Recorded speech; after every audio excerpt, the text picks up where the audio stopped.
5, 4, 3, 2, 1. Let's talk about us. Ceceng Mulyadi.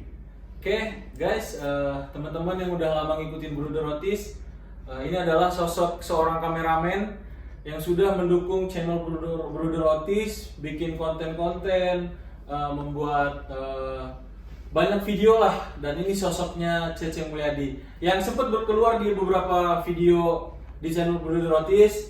Kayak pas konten makan asem itu kan Ceceng ada tuh di akhir, gue suruh ngerasain juga tuh makanan yang asem. Nah jadi ini dia orangnya. Selain kameramen, saya akan memperkenalkan, kita akan berbincang-bincang tentang Ceceng, lebih kenal lagi satu sama lain. Oke, Ceceng Mulyadi, selamat datang. Ya. Kenal Aidin dulu, Wal Aidin. Iya. Mohon maaf lahir batin. Iya, sebagai Mohon maaf lahir batin ya Pak. Mohon maaf lahir batin. Bentar dulu Bang, ini tuh aku bingung tadi tuh. Kirain aku mau ngapain gitu, mau ngeprank atau Bukan. apa. Disuruh pakai baju putih, aduh Pak. Iya. Kamu harus pakai baju kerja, aduh. Iya. Lain ya ternyata. Podcast. Karena malu juga gitu kalau masuk kamera kan. Iya, Ceceng malu sebenarnya masuk kamera. Tapi karena memang ada satu yang penting, yang bakal berharga buat kita, makanya Ceceng saya mohon untuk kehadirannya di podcast pertama Bruder Podcast.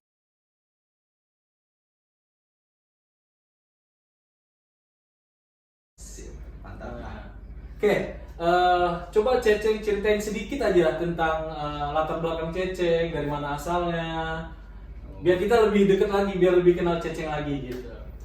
Iya. Oke, sahabat YouTube semuanya ya. Nama saya Ceceng Mulyadi, kelahiran dari Tasikmalaya, Oh, Tasik. Kabupaten Tasikmalaya. Kelahiran 97, masih muda, jomblo juga. Nah, jomblo dua-duanya dong.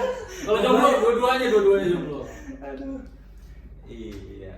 Dan kalau anak ke terakhir Paling kecil. ya paling kecil bungsu. Bungsu. Kalau dari Sunda itu suku Sunda ya. Sunda ya. Iya. Oke. Kalau ininya hobinya. Kalau dari hobi aku lebih ke olahraga ya. Semuanya salam olahraga. Salam olahraga. Salam olahraga. Kalau olahraga sih dulu sekarang udah nggak pernah lagi lah, udah vakum, makanya bisa gendut kayak sekarang gini pun karena malas olahraga. Ya emang sih Bang, kalau udah kerja ya kayak aku juga udah Mulai cabi-cabi juga ya pipinya ya. Nah, untuk teman-teman semua harus tahu nih, kenapa gini dulu, kita jelasin dulu apa arti seragam yang Ceceng pakai ini. Seragam yang Ceceng pakai ini apa artinya? Yang ini ya? Iya. Aduh, ini warnanya warna kuning ya, sama putih. Jadi ini tuh seragam yang aku pakai pas aku kerja, yaitu kerja di home care ya. Home care yang beralamatan di kantornya itu Jawa BK Senior Living ya. Kalau butuh home care boleh. Mantap pokoknya. Jadi kita tuh di sini di Jawa BK Senior Living, kita tuh punya didikan-didikan yang kita tuh punya juga gitu loh, caregiver yang diajarin, yang dididik, yang nanti siap untuk pendampingan lansia, nemenin oma opa di rumah, karena marketnya kesana gitu. Nah, Ceceng coba ceritain sedikit pengalaman Ceceng waktu dilatih. Karena gini teman-teman, ini yang menarik buat saya tuh, Ceceng nih dari STM kan, anak mana lu, STM nih, kok bisa gitu loh. Karena gimana ya, kalau buat saya rekan kerjanya di tim living care, di sini kan kita bilangnya care station itu kan tim perawat itu tim living care. Iya. Jadi yang menangani care member-member yang ada di sini, saya sendiri nggak percaya kok anak STM kayak gini bisa kerja di bidangnya, ya contohnya perawat. Saya aja struggle di dunia keperawatan ini, struggle sampai sekarang tuh baru bisa dapetin titik poin di mana saya harus mencintai profesi saya. Nah ini anak masih muda, berapa tahun sekarang sih? Mau 23. Mau 23, masih umur 23 tahun. Bisa membanting setir dari STM lah kita bilang ya, nanti dijelasin lagi. Dari STM ke caregiver yang konotasinya ya sama kayak perawat kan, menemani, merawat, pendampingan gitu untuk lansia. Coba Ceceng jelasin sedikit, gimana sih sejarahnya kok bisa dari STM Iya. ke caregiver. Oh ya, kalau dulu itu pas ngelamar kerja ya, karena saya punya pengalaman dari Jakarta, yaitu ya bisa dikatakanlah ditempatkan sebagai resepsionis ya. Resepsionis. Ya, Pernah jadi resepsionis juga?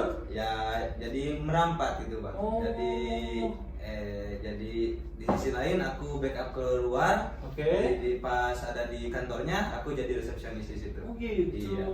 Itu di yayasan security. Yayasan security. Oke, lanjut. Dan lanjut saya berangkat merantau ke Bandung. Ke Bandung. Nah, ini yang security resepsionis itu di mana? Di Jakarta. Oh, di Jakarta. Ya, Jakarta. Oke. Terus berangkat itu nyampe lah setengah tahunan, 1 tahun lebih itu di Jakarta tuh.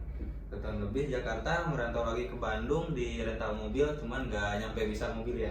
Oh, rental mobil. Iya, rental mobil ya, kan jauh juga ya. Kerjanya di rental mobil. Ya, rental mobil.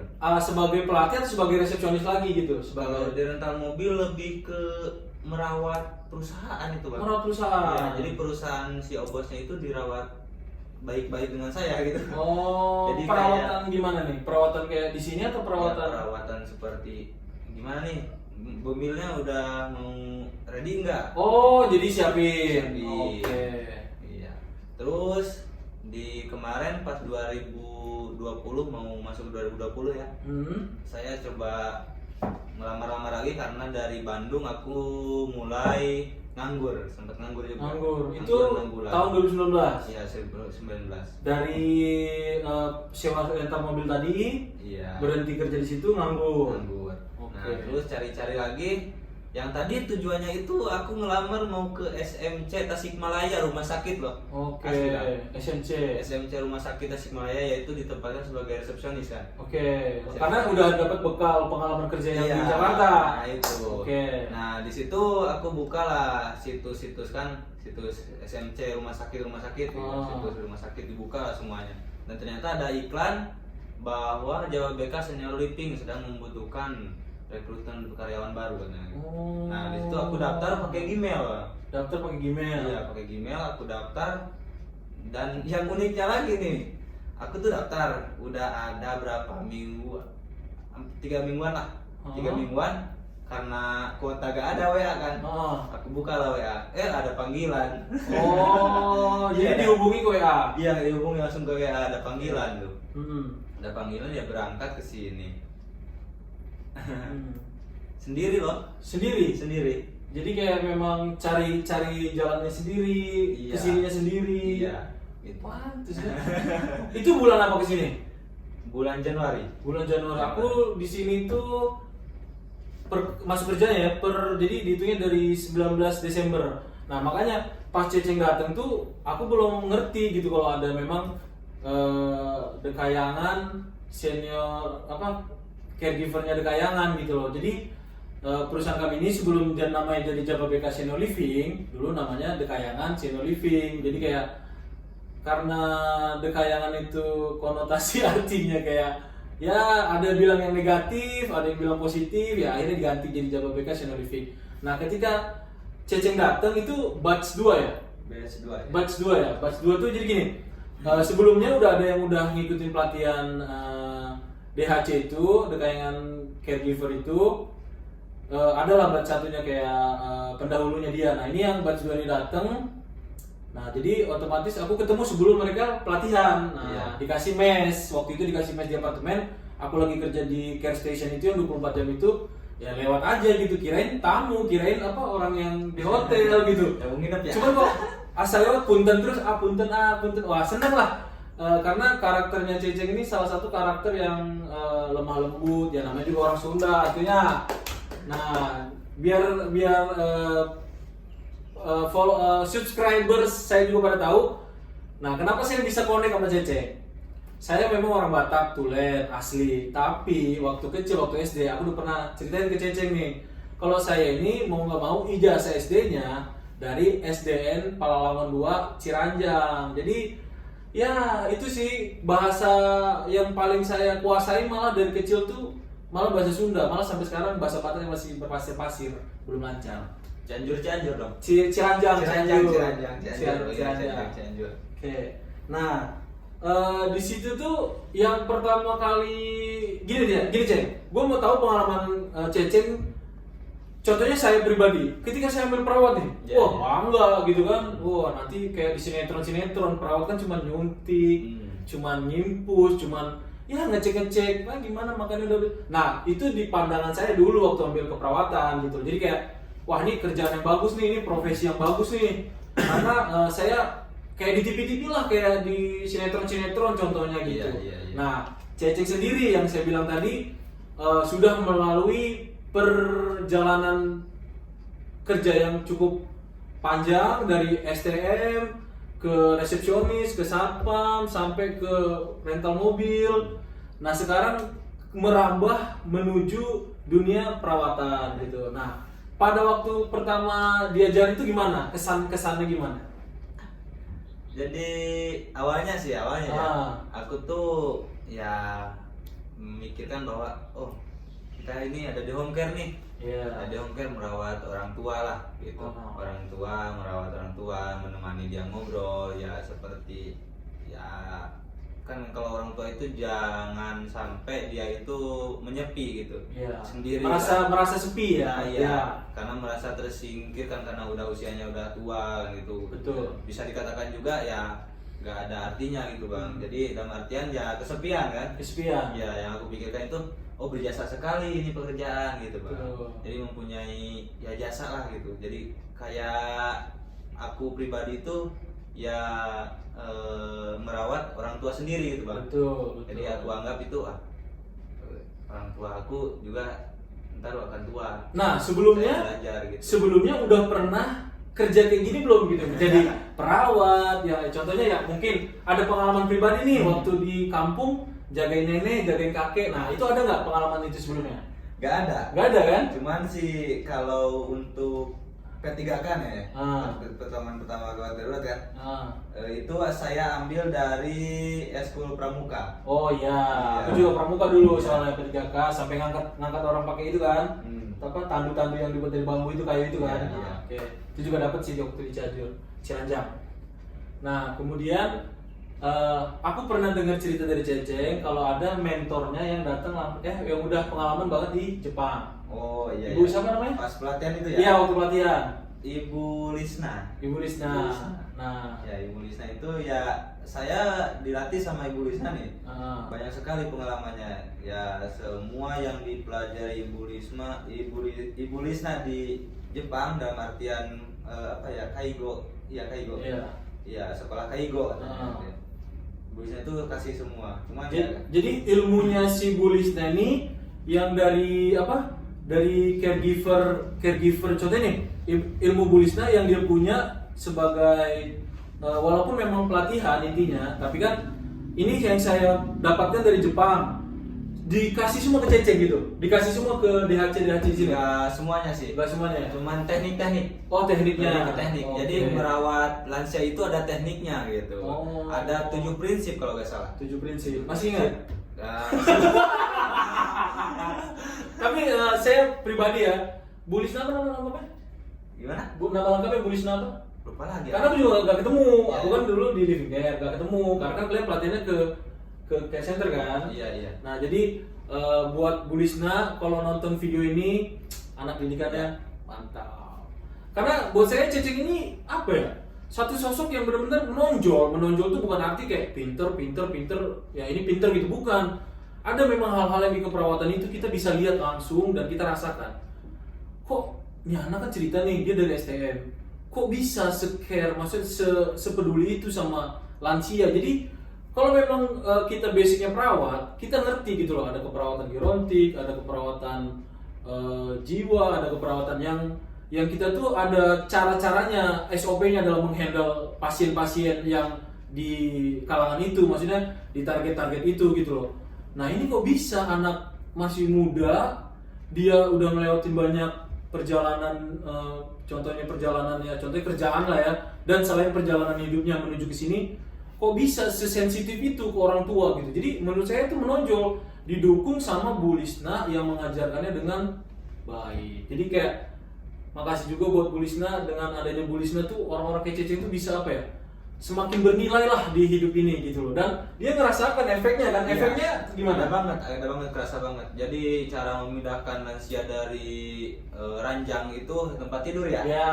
Dari tempat tidur kagak sembarangan gitu. Iya, betul. Soalnya kalau sembarangan ya ini kita yang kena nih, bokong apa pun Pinggang kita ya. HNP kalau Iya. di dunia keperawatan itu HNP. Jadi syaratnya ini kejepit karena teknik mengangkatnya yang salah. Iya. Oke. Nah, salah satunya itulah yang diberitahu sama Bu Lisna. Oke, nah setelah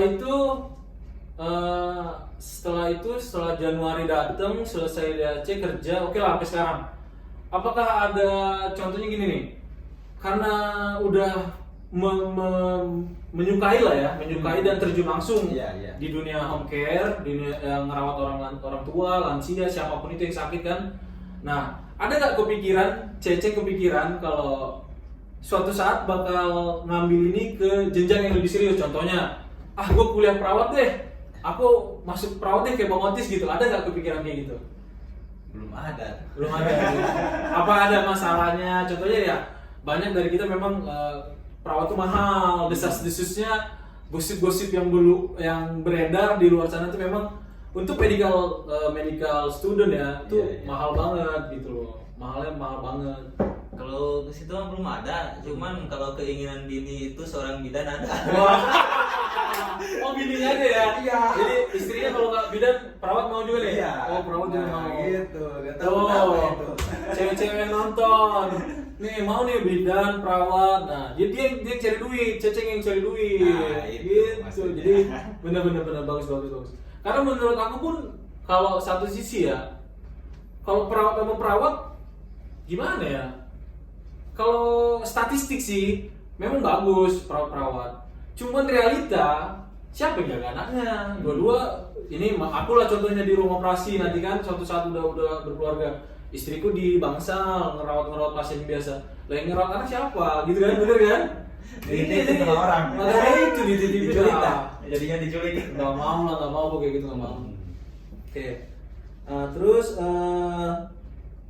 ada nggak pengalaman yang benar-benar membuat Ceceng itu sempet mau udah gue nggak mau jadi caregiver lah gitu. Maksudnya pengalaman pahit, bisa dibilang pengalaman pahit, pengalaman yang tidak mengenakan di hati, terus kayak pengalaman yang negatif dulu deh gitu. Ada nggak yang membuat Ceceng mau berhenti dari caregiver ini gitu loh? Ada nggak? Nggak pernah terselip sedikit pun, Bang. Wah, Iya. Soalnya di waktu training itu ya ada pembicaraan gini sama Bu Lisna, sukai aja dulu pekerjaanmu katanya. Oke. Gitu, insya Allah kamu akan tenang di situ, gitu katanya. Oke, mantap. Karena Jadi lebih sukai aja lah dulu, jangan terlalu neko-neko. Benar, karena kalau kita nggak berdamai sama diri sendiri, sama profesi yang kita jalanin, ya kayak saya itu kuliah 9 tahun loh. Aku kuliah 9 tahun men, jadi kayak karena apa? Karena selalu kayak apa namanya? Ini nggak bener nih, ternyata ini ya banyaklah penolakan dari diri sendiri yang buat jadi masalah buat kita sendiri gitu loh. Makanya buat teman-teman nanti saya mungkin akan bikin kontennya khusus gitu loh. Kalau nggak mau serius di profesi keperawatan ini, jangan main-main, bahkan tersiksa dan buang waktu, buang uang, semualah kebuang gitu loh. Itu nanti kita buat. Nah. Dan di sisi lain ya saya sebagai orang yang awam dari keperawatan kan, Iya. ya jadi tahu gitu dari Nah. perawat-perawat yang tinggal di situ, dari nurse-nya bahwa merawat ini cara pengecekan ini begini kan. Jadi ya ilmu juga buat saya kan. Bang. Iya betul, karena perlu teman-teman ketahui juga kalau si Ceceng dan teman-temannya caregiver yang dari kita tidak diperkenankan melakukan tindakan-tindakan medis yang bisa dilakukan oleh perawat, benar? Iya benar. Benar. Jadi memang pure caregiver yang standby 24 jam, jagain orang tua kita, jagain papa mama kita, orang tua kita, kakek nenek kita, dan tidak ada tindakan medis dari mereka. Benar ya? Benar. Oke. Nah, terus pengalaman yang paling menyenangkan saat Ceceng jadi caregiver tuh apa? Selama di sini lah, gak usah jauh-jauh deh. Nah, selama di sini kerja jadi caregiver, pengalaman apa yang paling buat Ceceng tuh bangga lah jadi caregiver gitu? Ya nggak jauh sih bang. Ah. Bang. Nggak apa-apa. Jadi abang. Mungkin bertua juga. Iya. Nggak jauh sih. Jadi kebahagiaan saya itu yang dirasakan sama saya ya pas ketika melihat seorang yang saya rawat itu ya senior yang saya rawat itu dia bisa tertawa bahagia. Jadi seakan-akan ya saya juga tergugah kok bisa gitu membangkitkan semangat orang tua lagi gitu. Karena yang tadi aku bilang, maksudnya kayak sebelum-sebelumnya tuh aku pengen bilang juga gitu, karena setelah kita merawat lansia, setelah kita merawat opa oma yang di sini, itu ada ikatan namanya, itu ada bonding gitu loh. Dan kedekatan kita makin erat sama mereka, bener kan? Iya. Karena contohnya buat saya sendiri, bayangin loh pemirsa, teman-teman lah. Saya tuh di sini kita ada member yang orang Jepang kan? Ada. Nah, orang Jepang, bayangin lah, kita nggak mau dulu sebutin inisial namanya atau namanya ya. Itu dia orang Jepang. Dia itu depresi. Kalian pikir deh, gimana orang Sunda, orang Batak, kita nggak bisa ngomongin orang Indonesia ya, karena memang kan karakter gitu loh. Koslet semua. Koslet. Ini mau ngerawat orang Jepang gitu loh, tapi lu kalau lu di posisi kita, lu bakal apa ya? Satu ya pengen mundur, bener gak? Iya. Tapi satu lagi ya kita tertantang gitu loh. Nah ini kerjaan, ini udah salah satu tanggung jawab kita. Kita nggak mau harus ya contohnya dia makannya nggak habis kita suapin. Nah gimana cara nyuapinnya? Kalau orang Jepang itu banyak budayanya, bener gak? Iya, benar banyak. Coba ceceng pengalamannya yang sama si member kita yang Jepang itulah, pengalamannya sama merawat dia gimana? Susah-susahnya dia. Susahnya itu ya karena kayak merajuk gitu, jadi malu-malu kucing bang. Iya. Jadi harus kita suruh dia makan terus. Jadi secara memaksa dia ya kadang memaksa gitu ya. Karena kalau misalkan udah waktunya makan dia nggak makan kan gimana? Benar. Demi kebaikan dia juga sebenarnya, karena orang yang udah depresi. Nah ini teman-teman ilmu lagi nih. Ini ilmu banget buat kalian yang mungkin kesulitan ya merawat mungkin opung, kakek, nenek ya. Jadi saya ngerasa setelah saya kerja di sini, setelah saya kerja di sini, setelah memahami kurang lebih hampir 6 bulan nih, Ceng, hampir setengah tahun nih, aku di senior living ini. Ternyata ketika seorang yang udah tua, opa lah contohnya, kakek ini yang udah tua, dia depresi, dia tuh depresinya beda sama depresi anak muda. Beda, jadi kayak yang ini tuh kalau Cece rasain nih, bener apa nggak ya menurut aku nih ya? Nih si member Jepang nih kayaknya depresi tapi seakan-akan udah gue mati aja nih, bener nggak? Iya. Bener kan? Makanya dia nggak mau makan, nggak mau minum, dan itu tuh membuat kita bentrok sama hati nurani sebenarnya. Jadi ya dia itu gak mau gitu, gak mau hidup gitu. Iya, minum nggak mau, Iya. makan nggak mau, bener kan? Tapi setelah ya kita pendekatan dengan teknik kita yang sudah saya pelajari gitu ya, pakai home care kan ada tekniknya. Ya alhamdulillah lah.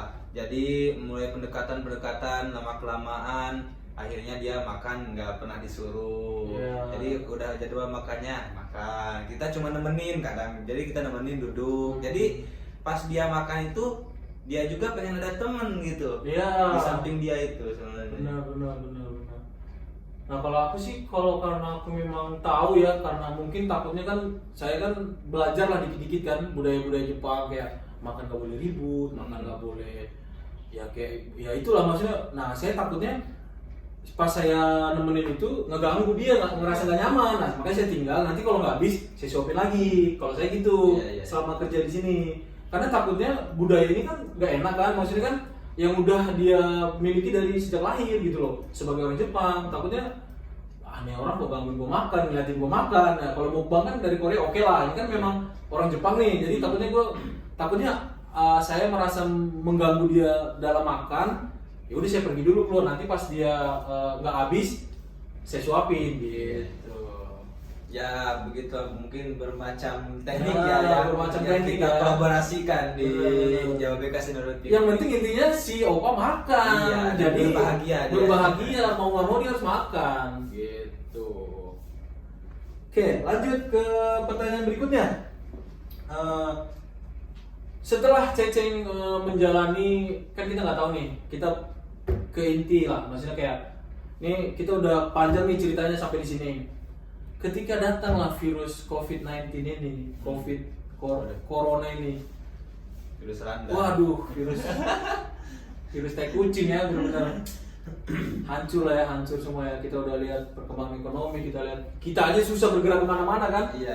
Nih buat informasi buat kalian semua teman-teman, tadinya kan aku ngontrak gitu kan, terus sekarang gara-gara ke pandemi ini, COVID-19 ini sekarang kita ada di Villanya punya Jawa BK. Nah, kita dikumpulin karena nggak mungkin tim medisnya, tim keperawatannya keluar masuk, ngerti nggak? Iya. Nah, jadi daripada keluar masuk, mending dikumpulin dulu karena masih pandemi ini. Bayangin aja yang tadinya saya memang masih oke lah nih, pulang kontrakan, bisa ke Alfamart, sekarang ya udah. Bayangin kan kita bisa dihitung kan keluar berapa kali seminggu kan, karena kita nggak mau sampai kita kena, nanti kita ngerawat oma opa di sini. Jadi kita juga menjaga, perusahaan pun menjaga timnya di sini gitu loh. Kita dipindah ke Kemes, kita ditinggalnya jangan jauh-jauh. Jadi kalau kalian niat, kalau kalian mau lihat di Google Map, nah ini memang tempat kita ini sangat-sangat aman sebenarnya. Makanya perusahaan bikin isolation package. Jadi paket isolasi ini benar-benar mengisolasi orang tua biar jangan terkontaminasi sama dunia luar yang sekarang bandel ya, yang sempat disinggung lah stupidity. Jadi gimana kalau menurut Ceceng, orang-orang Indonesia bandel ini? Yang mudik, yang ya karena kita kan sama-sama orang kampung nih contohnya. Menurut Ceceng nih yang contohnya pengen juga pulang kampung, boleh nggak pulang kampung di pas pandemi gini? Coba. Gimana menurut Ceceng? Kalau menurut aku pribadi mah ya sebagaimana yang telah ditetapkan oleh pemerintah maupun pemerintah pusat gitu ya. Yeah. Harus kita turuti gitu. Jadi dalam artian presiden menurunkan bahwa jangan mudik dulu misal. Oke. Ya, jangan mudik dulu ya kita turuti jangan mudik dulu. Tapi kenapa kok kita kan nggak makan nggak minum kalau gitu nggak bisa mencari makan kan? Nah disitulah agak gundahnya. Ya, masyarakat ada Indonesia itu. namanya Perekonomian yang menurun. bertentangan sama Iya. kita gitu loh. Iya. Nah ini kebijakan pemerintah nggak sejalan sama kita, kehidupan kita, bener kan? Iya, ya cuman demi kebaikan ya mungkin kita harus ikut pemerintah. Gitu. Oke. Karena ya dalam artian ya, siapapun yang menjadi pemerintah kita wajib kita ikuti kan? Benar. Iya. Karena menjadi imam juga mungkin. Iya. Minum dulu lah tuh. Ini sponsor Jadi ini sponsor. Ini boleh diminum. Minum atuh. Masa tadi minum? Ntar kalau habis. Nggak apa-apa. Kita memang. Iya lanjut siap lanjut. Jadi kayak sebenarnya bukan sponsornya channel Bruto Rotis, tapi si perusahaan kita ya, perusahaan kita memang udah kerjasamanya sama ini. Jadi yang oma opa minum di sini tuh buat mainnya ya, buat intinya kayak dia tuh dapat 2 botol satu hari. Ya ini kenapa si Pris ini bagus karena dia pH-nya itu loh. pH-nya itu di angka 8, malah hampir lewat lah, 8 plus pH-nya. Jadi pas diminum tuh segar. Cobain deh. Cobain tuh. Gimana menurut lu, Ceng? pH-nya 8. Kalau gue sih, kalau yang brand satu lagi kan kayak ada manis-manisnya gitu kan. Ini kok kayak pahit ya? Apa lidah kita lembut kalau kata gue. lebih lembut ya? Kalau aku kayak ngerasa lebih pahit. Iya, habis setengah. Iya, maksudnya kayak pahit kayak Habis setengah ya, aduh. memang nggak berasa, tapi kayak malah kayak pahit, jatuhnya kayak pahit. Tapi kalau saya itu kayak apa ya? Kayak lebih murni gitu ya? Lebih lembut lah. Lebih lembut. Jadi lidah itu agak lembut gimana? Nah, jadi buat kalian yang mau nyobain Prestin, beli, ada di Alfamart, di Indomaret juga banyak. Oke, kita lanjut ke pertanyaan berikutnya. Dalam perjalanan hidup Ceceng ini udah melampaui banyak, ya kita bilang suka duka, susah senang. Iya. Nah, kedepannya apa yang mau dicapai, Ceng? Kedepannya gitu loh, kayak apakah akan tetap di sini sampai mungkin ya targetnya setahun atau 2 tahun, menambah pengalaman atau gimana lah? menurut Ceceng pribadi kedepannya apa yang mau dicapai?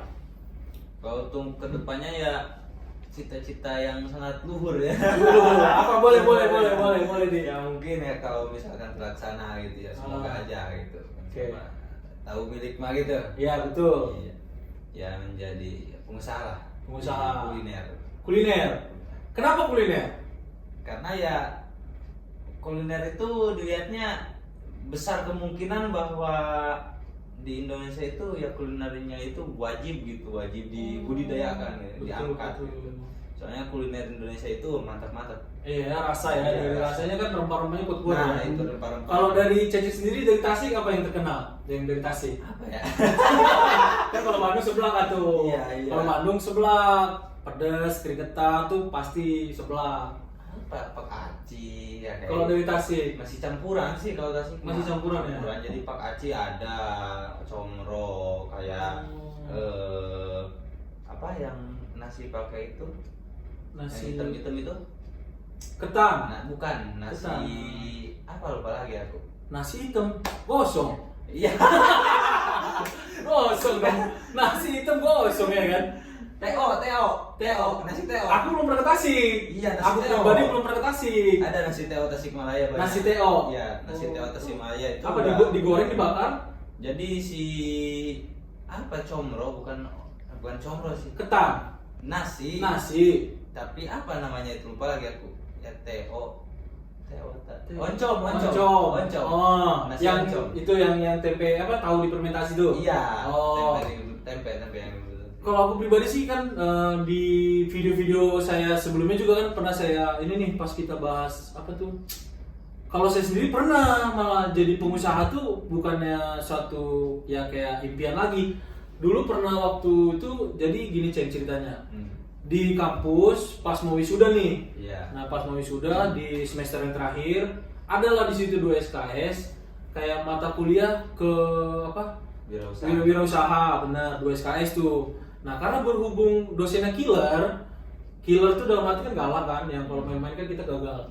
Nah dia mau kita itu benar-benar buka usaha di situ karena tujuannya kita belajar ke wirausaha ini suatu saat nih kalau lu misalnya udah mentok nih di keperawatan, jadi tetap bisa usaha gitu loh. Iya. Jadi saya juga pernah dulu jualan pempek sampai bikin gerobaknya, sampai bikin bannernya.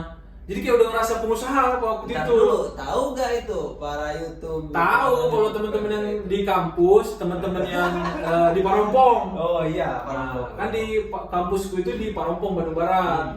Jadi di situ jualannya depan terminal, aku beli gerobak. Ya bukan aku sih, maksudnya kan tetaplah bantuan dari ibunda. Iya. Ibunda yang Amerika. Jauh amat ya Amerika. Dolar gitu. Jadi Dolar. gerobak lah kecil gerobak. Tapi tetap gitu loh.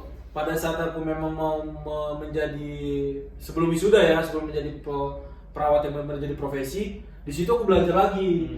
Karena membuka usaha itu Ceng nggak gampang. Nah, Iya. jadi kan kita kan bertukar cerita nih, bertukar pikiran nih di cerita di podcast kali ini kayak bakal banyak hal-hal baru yang Ceceng bakal ketemui di sana gitu loh. Karena nggak gampang men bikin usaha tuh, apalagi kuliner nggak gampang. Masalah gerobak aja Ceng, masalah gerobak tuh itu rodanya itu ternyata kalau nggak cocok sama gerobak kita yang gede, rodanya ganti lagi. Jadi ada roda yang kecil kan, ada roda yang gede kayak roda bermotor, ada yang roda sepeda. Untuk gerobak-gerobak yang ringan kita pakai yang kecil. Nah karena gerobak gue gede waktu itu dikasih ban yang kecil di bawah lagi, jadi kayak ini gerobaknya ini si roda di bawah kan digeser. Nah itu nggak cocok, harus ganti lagi yang di samping yang gede pakai ban motor itu. Nah di situ banyak lah perjalanan. Nah nanti bisa lah kita di luar ini ya, karena kan podcastnya sekarang kan berhubungan dengan perawat dan caregiver, Brother Otis sama Ceceng. Nah jadi, itu nantilah panjang lah ceritanya, nanti kita lanjut di sini lah ngobrolnya, nggak usah direkam gitu, karena segmen yang lain karena berdagang usaha itu, pengusaha kuliner itu bener-bener bisa dirasain. Modalnya itu harus benar-benar modalnya, tapi ketika jalan Ceng, keuntungan per harinya itu loh. Nah itu Semeweo, misalkan kita punya berapa cabang gitu kan. Jangankan cabang, gua satu gerobak aja waktu itu tuh belagu tuh gini, orang kalau minum kan ya es teh manis, jus lah, jus yang 10 ribuan contohnya kan. Iya. Gue udah buka bir regular yang 12.000. Mabok lah, nggak mabok. Oh, enggak, Ada dijual di Alfamart. Nol, alkoholnya nol. Jadi kalau tahu teman-teman yang bir bintang yang regular itu yang kuning, ya itu sampai bayangin aja, sampai tiap malam tuh bisa minum itu karena ngerasa kayak uang banyak, keuntungan per hari itu banyak, apalagi per bulan gitu loh. Nah makanya bagus Cece punya cita-cita, apa yang ingin dicapai, pengen jadi pengusaha, Ya. mantap, aku dukung lah gitu. Oke, lanjut ke pertanyaan berikutnya. Siapa sih? Ya gini kan, Cece ini anak bungsu nih. Kan tadi kan Cece bilang anak bungsu kan. Anak bungsu. Konotasinya bungsu nih terkenal anak yang apa? Dimanja gitu loh. Kok bisa? Nah ini yang membuat saya menarik membahas ini sama Cece nih. Kok bisa anak bungsu, anak paling kecil, kayak apa ya? Jadi yang merantau, yang keluar dari zona nyamannya ini cari duit gitu loh. Kok bisa? Jadi siapa yang sebenarnya orang yang sangat memotivasi Ceceng bisa sampai sekarang, penyemangat Ceceng tuh siapa? Orang di balik Ceceng ini siapa gitu loh? Ya salah satunya ya orang tua. Ya di sisi lain ya karena mungkin cita-cita saya kan yang begitu jauh gitu. Enggak lah, pengusaha semua bisa lah, bisa iya, gitu. iya. Sehingga kan menggugah hati saya itu ya karena dilahirkan dari bukan orang yang punya lah gitu. Jadi otomatis lah harus cari modal sendiri. Betul. Kan, ya sehingga tergugah lah seorang si bungsu ini. Ya menjadi seorang perantau gitu. Ibaratnya ngerasa lah, nah nih nggak bener nih diem di rumah nih, Iya, harus jemput bola. Iya. Jadi kemanapun dikejar. Kebanyakan emang sih banyak lu bungsu enaknya diem aja kalau di rumah. Ya itu kan beda lagi, mungkin mereka orang yang punya kan. Oh iya. Iya, orang yang punya yang bisa dikasih sama orang tua gitu. Tapi kan kalau kita terus dikasih sama orang tua juga malu. Nah tapi di budaya saya, di budaya orang Batak ya, khususnya orang Batak, anak yang bungsu ini kerap kali, sering banget diemaskan memang. Dalam kata lain, dalam arti lain bener-bener kerasa Ceng. Contohnya gini, saya ini kan 5 bersaudara nih. Iya, Contohnya 5 bersaudara nih kan. Saya anak kedua. Nah si bungsu si Manulang yang bungsu ini kan farm saya kan markasnya Manulang. Iya. Nah ini abang saya, si Jeskiel, si BJ, si Kenneth. Nah yang paling kecil ini kan bungsu nih. Ini nih pewaris rumah bapak kami. Jadi gak usah kerja apa udah punya rumah. Mantep ya. Ngeri gak? Ngeri Kan? Nah bayangin lah ya. Kalau buat orang Batak yang asal orang Batak ya, memang ya bagian si bungsu ini rumah bapak kandung kita. Maksudnya memang si bungsu ini harusnya memang ya udah santai aja itu. Makanya saya salut buat Ceceng yang bungsu tapi mau keluar gitu loh, keluar dari zona nyaman buat jadi laki-laki yang lebih mandiri lagi. Dalam artian itu juga mau merubah skema kehidupan saya, Bang. Oke. Ya, dalam artian ya ujung-ujungnya kalau misalkan saya sukses gitu, saya menjadi ya dikatakan pengusaha lah. Betul. Nah, jadi si bungsu itu kalau misalkan punya anak bungsu ya pengen dimanja gitu. Jadi pengen membahagiakan anak juga benar-benar. sehingga tidak merasakan apa yang saya rasakan gitu. Oke. Ya jadi maksudnya ya si bungsunya tetap bungsu walaupun nanti kita didiknya tetap bisa kerja, bisa bertanggung jawab gitu kan. Maksudnya si bungsu ini yang harusnya memang lebih ya bungsu, lebih disayang, lebih dimanja dikit lah gitu ya. Oke. Pertanyaan selanjutnya. Pernah nggak Ceceng dapat hambatan atau halangan, rintangan lah kita bilang yang paling gede gitu loh? Kalau aku sendiri ya nantilah aku juga bakal sama-sama jawab lah ya. Jadi buat penonton channel Bruder Rotis bisa tahu nih hambatan-hambatan yang ini terus gimana cara melewatinya. Nah Ceceng dulu lah. Sampai sekarang nih, sampai detik ini udah hidup hampir 23 tahun. Apa hambatan yang pernah Ceceng alami di dunia pekerjaan? Contohnya kayak apa yang paling menghalangi Ceceng dalam mencapai cita-cita itu gitu loh? Apa yang paling menghambat? Materi ya? Materi lah. Jadi materi, dalam artian materi itu ya karena kebutuhan saya itu banyak. Dalam artian ya saya di sisi lain harus memenuhi ini sehingga ya materi itu harus saya bagi-bagi. Benar. Ya bagi-bagi. Dalam artian dibagi-bagi haruslah keringat saya itu dirasakan sama orang lain gitu. Benar. Jangan dimakan sendiri. Nah kalau saya kebalik, karena memang setelah gimana ya bilangnya, saya ini orangnya sebenarnya terlambat banget ceng, terlambat banget dewasa pertama. Yang kedua, hambatannya bukan materi, itu jauh banget dari saya, hambatannya bukan materi. Malah saya itu termasuk kalau di sinetron azab ya, di Indosiar ya, yang di Indosiar, bener gak? Yang ada ini apa? Panggung itu. Saya itu kadang-kadang tertampar gitu loh pas nonton apa sinetron azab itu yang di Indosiar tuh. Karena gini loh, banyak orang yang maaf kata nih susah di luar sana, bahkan yang di sebelah saya ini pun sudah mengakui hambatan terbesarnya adalah materi. Nah, ketika saya yang didukung orang tua saya, disupport dalam semua maksudnya di kebutuhan materi itu ya, fasilitas itu ceng, itu nggak ada masalah ceng. Tapi kenapa saya kuliah terlambat, malas-malesan? Karena ya balik ke apa ya?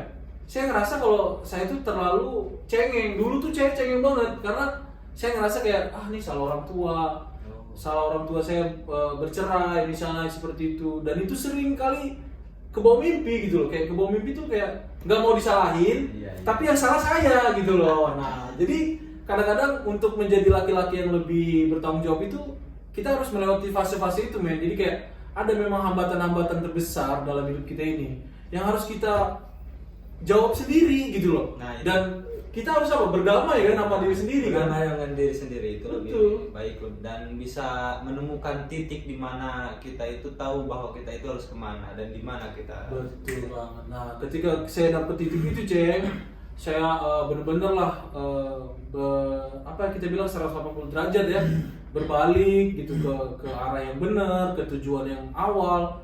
Jadi walaupun saya sempet nggak bener ya, maksudnya kayak kadang-kadang kan satu semester kemana, kuliah lagi kan ke kampus. Nah ini intinya saya sampai titik dimana saya mencintai profesi saya ini sebagai perawat, dan akhirnya bisa bertanggung jawab juga ke orang tua menyelesaikan jenjang pendidikan ini gitu loh. Jadi perawat lah, jadi wisuda lah gitu, pakai toga. Pakai toga, intinya udah ngerasain yang dipindah-pindahin gini nih.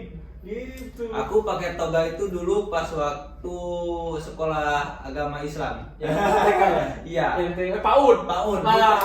PAUD bukan? Waktu aku masih impres. Yang sekarang PAUD. Iya, yang sekarang PAUD. PAUD kan yang ada ini ya kan fotonya itu kan. Iya. Nah itu kadang-kadang saya juga men waktu lulus sudah ya. Iya. Ini bocah kecil pakai toga, gua belum pakai toga. Itu pakai toganya ngapain enggak, Pak? Nah, Al-Quran doang. Iya. Intinya dia pakai toga, men. Iya, Saya kuliah dari 2010 sampai 2018 tuh belum pakai toga gitu loh. Jadi kayak sedih banget ya. Dan itulah memang yang kadang-kadang kalau kita udah tertampar ya, kita udah kena titik baliknya itu, ya kita udah harus berdamai sama diri sendiri, kita akan ketemu putar baliknya kan. Kita akan kembali ke tujuan awal lah. Nah, kadang kita suka mempersalahkan teman-teman kayak wah gue nggak punya materi nih, gue nggak punya, tapi enggak men, itu nggak masalah, itu hanya hambatan yang kita harus cari jalan keluarnya, bener gak sih? Iya. Jadi Karena kita harus pecahkan sendiri. bener, pecahkan sendiri. Karena buat saya yang nggak dulu ya, waktu kuliah nggak ada masalah sama materi, bahkan, waduh men, lu bayangin ceng, di asrama ceng, ada yang VIP. VIP itu maksudnya asrama VIP? Iya nih asrama nih contohnya nih, asrama yang buat apa anak-anak biasa nih kuliah. Karantina, bukan ya? Asrama tuh kayak pesantren. Ya. Nah ini kamar yang normal nih, yang bayar 1 juta. Kobong-kobong ya. Kayak gitu lah kamar-kamar gitu. Iya, Nah ini ada yang VIP ceng. Aku sama adik aku tuh sampai ditaruh di VIP biar kuliahnya nggak terganggu, belajarnya nggak terganggu. Nah waktu itu emang nggak tahu memang kalau ya itu cuman alasan kita doang lah buat dapet duit. Bayangin lah sampai kayak gitu nih orang tuanya. Nah setelah kita udah tahu memang wah pedih lah sekarang, kayak harusnya uang itu yang wah cek lu bayangin dari 2010 kuliah itu tuh tiap semester aku masuk. Jadi cuma bayar nih pendaftaran, nanti kalau nggak resep lagi nih sebulan 2 bulan kuliah cabut. Udah memang udah donatur aja udah di sana, ngasih aja duit tiap semester ya, bukan tiap tahun ya. Tiap semester daftar ngasih duit cabut, tiap daftar semester cabut. Wah itu parah sih dulu sih. Makanya ketika udah tahu lah kalau memang materi itu berharga ya, nah sekarang baru saya mikir gitu loh. Nah sekarang saya kerja cari duit sendiri, ngerasain lu gitu. Maksudnya ya orang tua tuh menghukum kita itu nggak belak-belakan ya. Maksudnya orang tua tuh nggak kayak mukulin kita karena kan kita udah dewasa nih, udah punya KTP lah kan, nggak mungkin lah disapu pakai sapu lagi kan, dilibas gitu kan contohnya kan. Nah sekarang ya menghukumnya tuh dengan cara seperti ini, membuat kita lebih dewasa dan memaknai gitu. Hidup ini susah gitu loh. Ketika saya udah kerja sendiri sebulan, jaga malam, shift malam, lah ya udah nerima gaji sendiri, ya udah gitu loh. Nah sekarang disuruh ngatur duit sendiri, kita aja selewek-selewek. Aduh, gimana cek kalau jadi sendiri? Ya contohnya kita dikasih nih hak kita kan udah kerja nih. Ah itu cukup nggak cek sebulan kira-kira gaji yang kita terima? Kalau gue sih enggak, ampun lah pokoknya lah. Jadi kayak memang walaupun memang sebagian saya investasikan, contohnya ke YouTube ini kan saya investasi nih, saya beli mikrofonnya, saya beli holdernya, saya beli tripodnya, saya beli semualah yang kebutuhan YouTube kan, yang kayak Cacing lihat kan sebagai kameramen, itu buat saya investasi gitu loh. Wah, nggak apa-apa lah sekarang juga ya makan nasi pakai telur, makan nasi pakai Indomie, Indomie maning ya kan, Indomie, tapi ya paling nggak hidup ini jalan. Hidup ini jalan, ya balik lagi lah. Ya ini proses, nikmatin aja prosesnya. Jadi ada 3 fase di kehidupan. Asik. Menurut Cacing mulia ini 3 fase sok. Ada titik terendah, ada titik tengah, ada titik teratas. Nah, dimana ya kita itu harus pintar-pintar di antara titik itu. Oke. Dan nanti pun setelah titik teratas bisa turun lagi ke bawah kan? Nah, itu. Itulah makanya bilang hidup itu berputar. Iya, jadi usahakan hidup kita itu harus di tengah terus. Oh, di tengah aja ya? Di tengah aja, jangan kemana-mana. Kan di sini enak di atas. Oh, enggak. Sakit jatuhnya. Kan di atas enak, mau beli apa aja tinggal gesek. Anjay. Sekarang tuh apa-apa tinggal gesek kan. Aduh. Nah, buat satu lagi terakhir ya, buat saya pribadi nih. Selain pengusaha tadi kan emang itu udah hambatan juga udah kita bahas. Pertanyaan inti, pertanyaan pamungkas ya. Apa itu? Nah, buat temen-temen, Bentar. buat temen-temen yang mau tahu nih, kan Cacing tadi kan bukan yang dari backgroundnya. Contohnya kejuruannya mungkin kesehatan ya kan, atau kebidanan atau apapun itu. Nah Cacing kan murni nih dari kejuruan teknik ya, yang tadi saya artikan sebagai STM tadi kan, sebenarnya kejuruan teknik ya. Ya, jadi ngambil itu teknik ya. Teknik, kejuruan teknik SMA-nya. SMK, kejuruan teknik. Nah lebih ke komputer jaringan. Oh komputer jaringan, bukan mesin-mesin yang ibaratnya kayak STM. Bukan. Jadi kalau STM itu kan kalau di Tasikmalaya dikenalnya otomotif motor. Otomotif Ya, motor, STM itu kejuruannya otomotif motor. Iya. Oh, nah kalau Ceceng TKJ. apa itu? Teknik komputer jaringan. Jaringan. Ya, komputer jaringan. Bisa juga loh sebenarnya ini pasang wifi. Ya, kalau buat bobol-bobol Wadah, nanti kita bobol gitu. Kalau misalkan nggak punya uang tinggal ke ATM aja. Iya, ke ATM aja kan. ATM aja kan, gesek ATM sendiri. Iya. Nah, ini pertanyaan pamungkas nih. Karena memang tadi Cacing memang backgroundnya nggak dari keperawatan atau dari SMK medis yang berhubungan dengan kesehatan. Sekarang kerjanya di dunia kesehatan sebagai caregiver. Kita mau tahu kan, pasti kalian juga mau tahu dan penasaran berapa sih nih anak digaji sama perusahaan ini. Kita mau tahu nih, gimana Cek? Keberatan gak nih? Sebelumnya keberatan gak nih? Biar pemirsa penonton Bruder Otis, penonton channel Bruder Otis tahu sebenarnya buat kalian yang nggak dari keperawatan dari medis berapa digaji dan dihargai setelah melakukan kerjaan ini gitu loh. Biar ya jadi motivasi juga lah buat teman-teman yang backgroundnya contohnya mentok nih.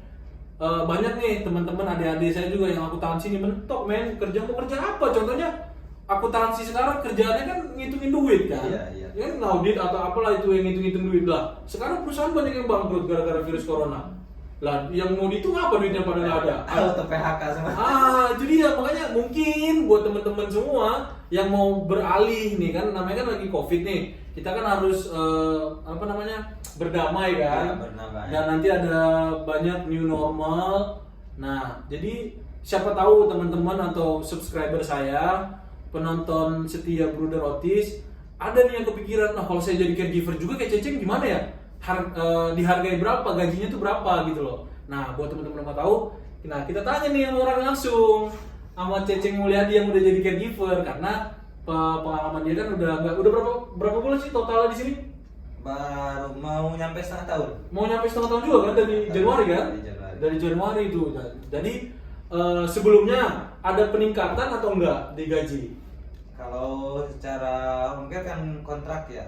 Jadi Oh, kontrak. nggak ada peningkatan. Oke, nggak ada Nah, peningkatan. sesuai kontrak aja. Nah, sekarang kita mau tanya nih pemirsa, teman-teman subscriber Bruder Otis Channel, Otim. Nah, kita mau tanya nih, berapa gajinya Ceceng selama kerja jadi caregiver? Nah, sesuai kontrak lah. Tadi kan dibilang di kontrak tuh. Berapa sesuai kontrak? Oke, bentar ya telepon perusahaan dulu.